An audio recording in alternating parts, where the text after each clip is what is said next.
hungry, angry, and excited to kill the wrongdoers.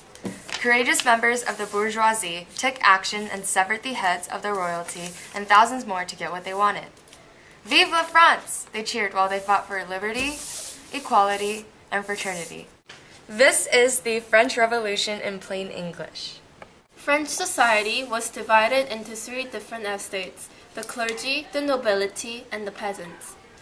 Although the clergies and the nobles were only 2% of the population, they had most of the wealth and power, and they still did not pay any taxes. In the 1780s, the French government fell in a huge debt. The Estates General took place where three estates came together to come up with a solution. However, the third estate was completely ignored. The estate created the National Assembly on June 13th of 1789. Soon after, 577 members from the third estate signed the famous tennis court oath. It stated that they would not withdraw until the new laws are established.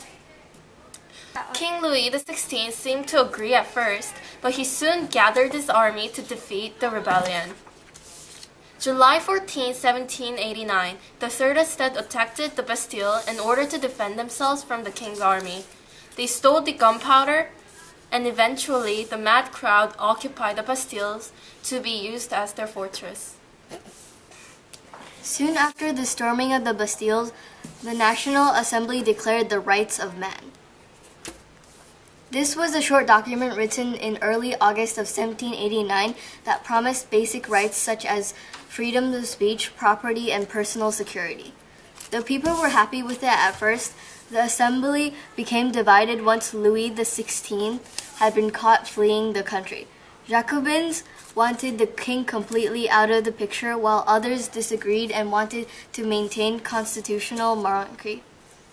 As the neighboring countries in Europe saw this, they proposed the Declaration of Pillnitz that asked Louis XVI to return to his throne in fear of what France's revolution could do to their countries. They needed to make sure that their people would stay loyal to their kings. Girardin would then declare war on Austria and Prussia. Maximilien Robespierre, a lawyer who spoke in favor of the people of the Third Estate, to the First Committee of Public Safety in July 1793, with the support of the Third Estates. Robespierre executed the 12 other leaders so he could have supreme power. His reign of terror began when he executed the entire royal family, except for King Louis XVI, who had already lost his head for treason. From 1793 to 1794, about 40,000 people lost their heads to guillotine. Everyone lived in terror, and life was definitely not better in France.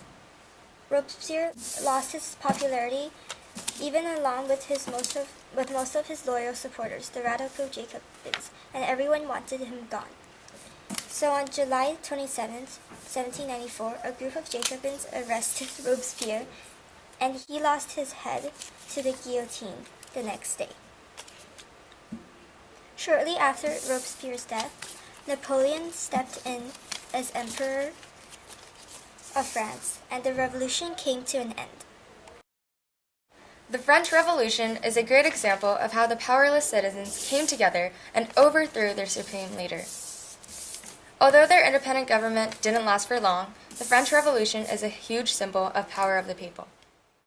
We're Helen, Debbie, Jessica, and Eugene, and this has been the French Revolution in plain English from the Common Crafters Show.